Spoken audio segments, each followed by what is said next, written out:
we'll gather around, feel the love come down. Blue elephant is strong, together we belong. In every comment right. Hey guys, welcome back to my channel. So I got a new product in today that I want to try. Just Art has very kindly sent me their 60 dual tip acrylic markers, which are water-based, waterproof, and sun fast. Super, super excited to try these. Now, first things first, just off the get and receiving them, I really, really, really like the packaging. I like how it's got a nice little like case that it comes in. Each one of these are done up by color. They each have numbers on them, like a letter number combination to show which color they are. They have the little slots that they sit in so that it's nice, neat, tidy. You can pull out one sleeve of them at a time. Really, really great. Now, I'm hoping that these are good for resin. If you've watched my channel for any length of time, you know that I've had issues finding a good, high quality paint pen that will work on resin, and it covers nicely without a lot of streaks. It doesn't fade. It doesn't come off easily. And most importantly, when you put resin on top of it, it's not going to bleed, right?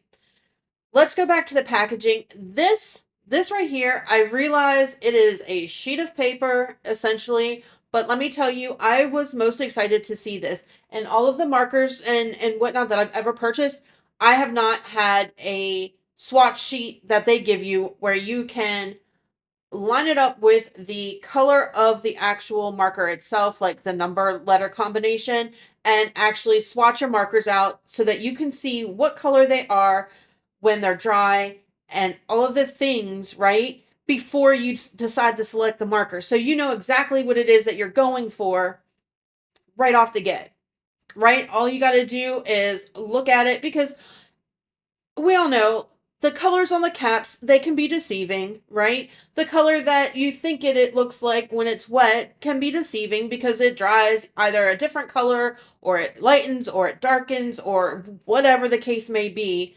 So I was really, really excited to see that. I also like the fact that in the last bit of it, there are a set of, I don't know if it's maybe like 12-ish, I didn't count them, I'm just estimating, metallic markers too. Which is great because I like the metallic looking marker as well. Like, I really like them a lot. Okay, on to what we're doing today. We're going to try those markers out here in a little bit and see how they work on some resin.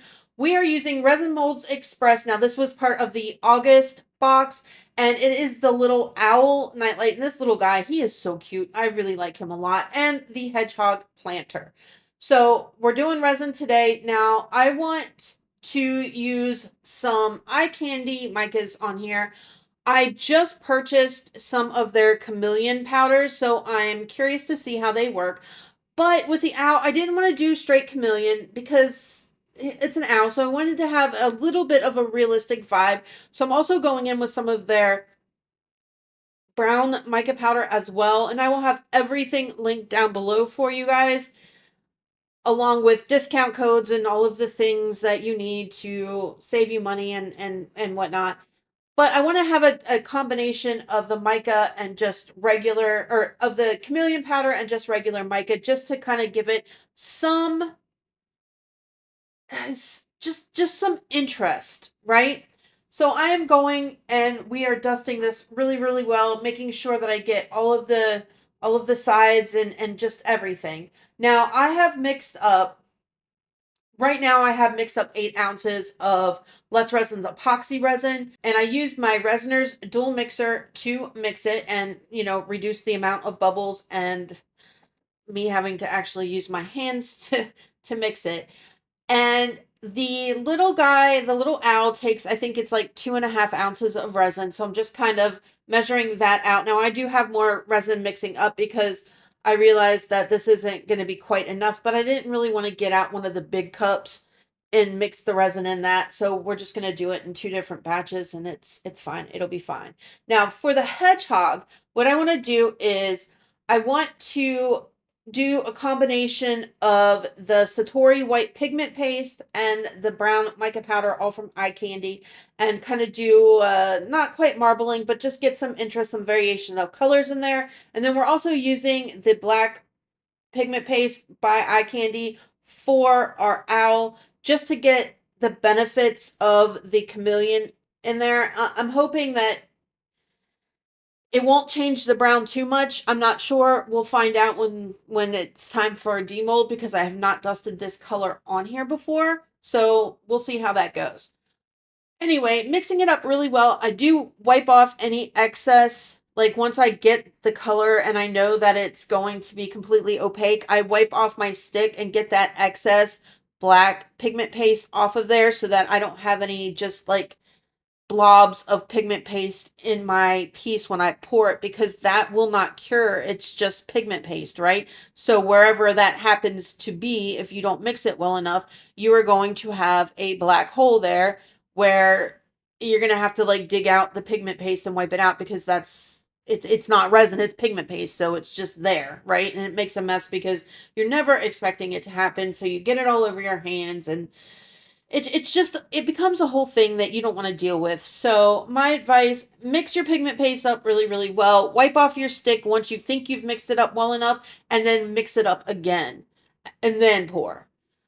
All right, so the 2.5 basically filled it. I mean, I'm assuming it's 2.5 now. I mean, my measurements could be a little off. It didn't fill it completely. But at the same time, that being said, with these pieces that go inside each other like this, especially the ones where, like with the front part of the owl, where you have those cut out parts, you want to be careful how full you're filling them, because sometimes they won't fit if you fill them too much. And we don't want to block off all of those holes, because that's where our light's going to shine through for the night light. Okay, he's off to the side. He's doing his thing. Now it's time to work on the hedgehog. Now, guys, be smarter than me. Don't take a stick that you just used black pigment paste, and even though you've wiped it off, if you've ever messed with pigment paste before, and especially the black, it's always the black. I swear to God, it doesn't matter how many times I wipe it, I always get it everywhere. And here I stuck it into my white pigment paste like an incredibly intelligent person. So then I had to like scoop out and waste a bunch of pigment paste, because I didn't want it to, change the color, because that could be not very good thing. Because even though it was just the slightest bit of pigment paste, they are super, super pigmented, and it can cause problems. Anyway, back to what I'm doing. So I'm just mixing up the brown. Now, I want more brown than white. And my white is not exactly white anymore. It's got hints of gray. Down with a little bit of clear resin first, and that is just to form a buffer between the silicone mold and my resin, so that it has more movement to it, and we'll get some more variation in color. And then I'm just going in with the brown and then the white, and we're going to alternate it so that we get some different colors, some interest in there, and hopefully more than just one shade. And hopefully the white isn't so heavy that it's just going to all fall through to the top, that we will get a blend and a combination of the colors. Now, that being said, once I'm done filling this, because the mold is pretty see-through-y, right? And I can see what's going on in there, I did notice that I did have a lot of blobs of white. And instead of leaving it there, crossing my fingers and hoping that it will move, I did take my dotting tool and I went in there and I kind of moved it around. Typically, when I do this method, I just let it go and organically move how it wants to move, right? So that it does its own thing and I don't fool with it. But because I didn't want huge blobs of white, I did go in there and mix it around a little bit, just to kind of get some of that white off of those areas. Okay, so this is the next day. It is time to demold, and we're going to see how this turned out as soon as I, hurry up, which clearly I'm not going to do. Okay, are you ready?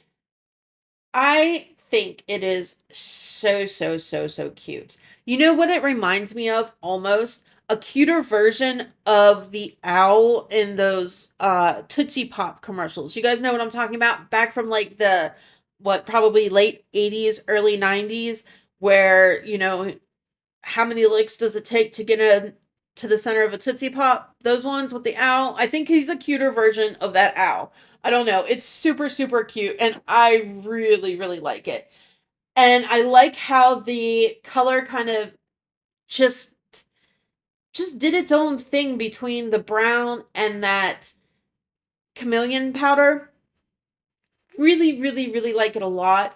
But we're not finished with this yet. We're gonna try those markers and see how they work on resin and if it works on resin, honestly, because I don't know. I've not used this brand before, so I'm very, very curious. But let's look at this hedgehog first and see what we've got going on with it and how it turned out. So the silicone is a pretty soft silicone. Now it's sturdy enough in the fact that you don't have to worry about it warping or moving or any of those things, but it was very, very easy to demold, which is always nice. And let's look at them. Are you ready?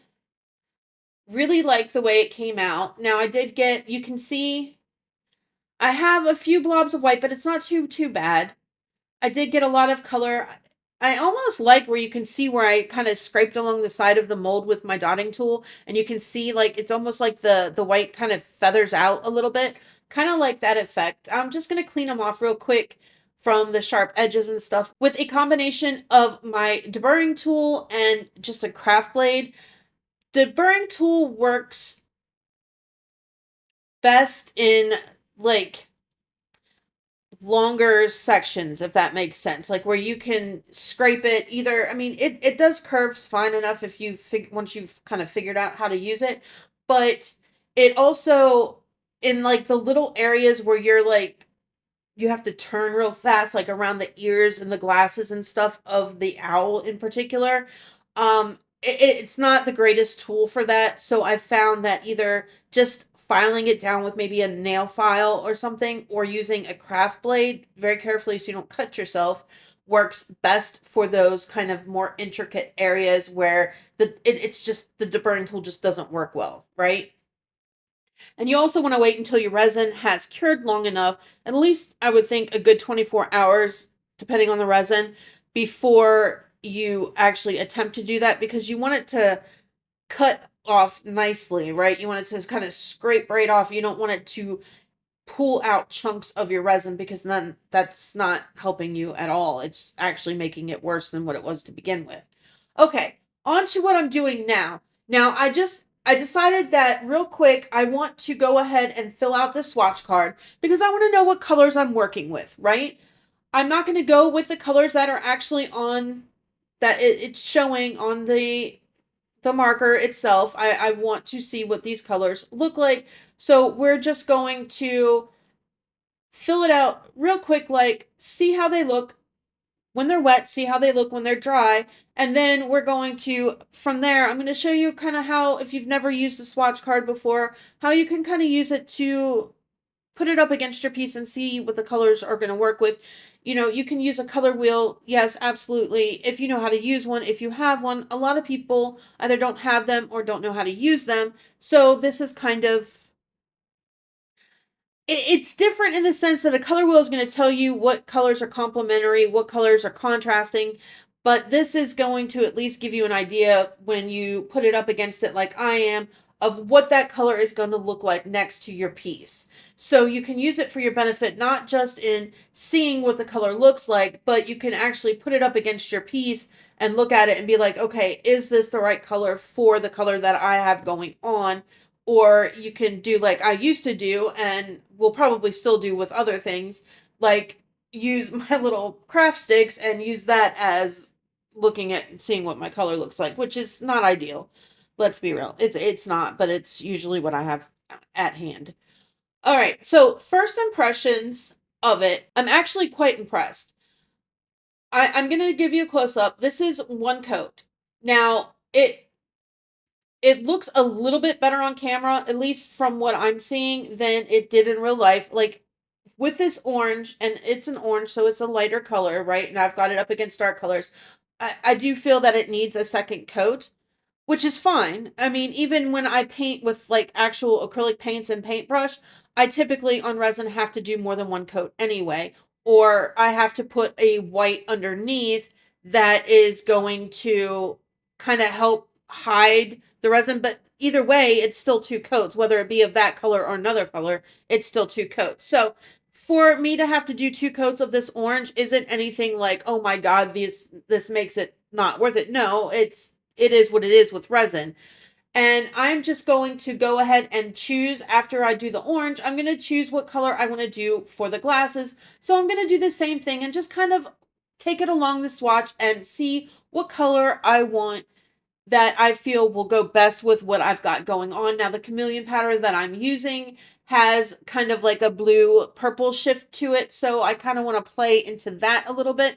But as along with that, I also want to go with something that's going to look nice up against that brown. I don't want it to necessarily like completely clash. I mean, I get their glasses, but I still want it to look good, right?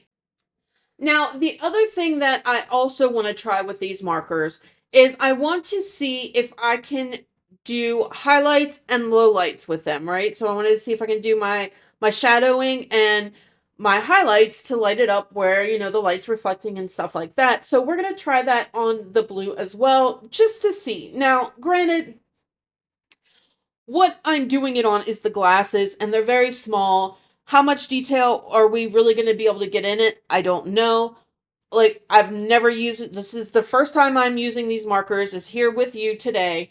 So I just want to see how they work to do that, right? On resin, because that is what I plan to primarily use them for. So it's super important to me that if I decide that I want to go the marker route as opposed to actually traditional, painting with paint and a paintbrush, that I'm going to be able to do the things that I want to do with them.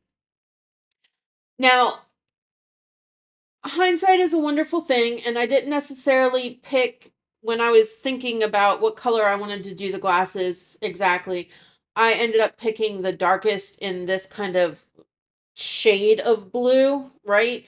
So in order to get a darker blue, I had to kind of go a different route with the blue, which is fine. It'll be fine. It's not like a big deal and it still turns out good, but I think if I were to actually sit and think about it, then maybe I would have picked a different shade for the main bit of the glasses, like the next one lighter to the one that I'm doing for the like primary color. Does that make sense? Anyway, I typically don't talk to you guys a lot about what I'm doing and how I'm figuring out the colors and stuff, but I thought that with this, because a lot of you are like, oh, I don't have your skills, I can't paint, and whatever, and this isn't painting as in traditional brush paint, but it is in a way because they are still paints, right? So maybe you feel more comfortable with a marker and it's kind of the same thing. Now, I'm not mixing colors right now anyway. Maybe I'll play around with that in the future and see if that's something that we can do with these. But maybe you feel more comfortable doing it with a marker that has a brush tip and a fine point tip like this does than you do with a paintbrush, and this will help you still know that you can get your shadowing and your highlights and stuff like that even though they're with markers, right? So I figured I'd just take the time out and kind of explain my thought process and how I do things and what I look for and all of the things and why I'm so ecstatic about this this color swatch here. Like, it's just the little things sometimes, you know what I mean? Like that, just that thought of putting that in there, I think is fantastic. Okay, so for him, I just decided I want to go, I don't want to do black for the mouth, so we're just going to do something very similar to the color, but enough difference that it's just gonna, you can see it and it's not going to blend in too much.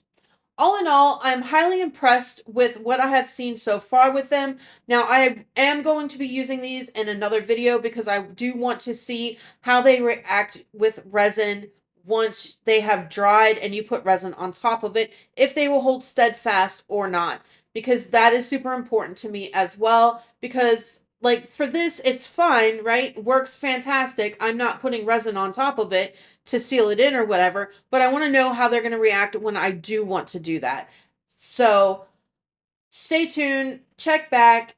At some point, I will be doing that here in the very near future, and we'll see how they react as well. It did clean off fairly easily with alcohol. Now, this is before it has time to completely, fully, totally, and utterly dry.